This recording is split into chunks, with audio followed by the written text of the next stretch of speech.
శ్రీరామ్. పెందుర్తి గ్రామ పుర ప్రజలకు ముఖ్య విజ్ఞప్తి.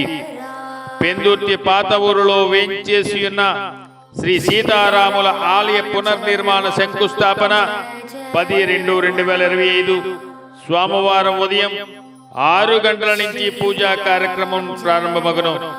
8:51 శంకుస్థాపన జరుగును. కావున 50 మంది భక్తులు, గ్రామ ప్రజలు, గ్రామ పెద్దలు విచ్చేసి ఆలయ శంకుస్థాపన మహోత్సవంలో పాల్గొని స్వామివారి ఆలయ పునర్నిర్మాణంలో 50 మంది భక్తులు కూడా భాగస్వాములు కావాల్సిందిగా కోరుచున్నాం. ఇట్లు గ్రామ పెద్దలు, గ్రామ ప్రజలు, ఆలయ కమిటీ. జై శ్రీరామ్, జై జై శ్రీరామ్.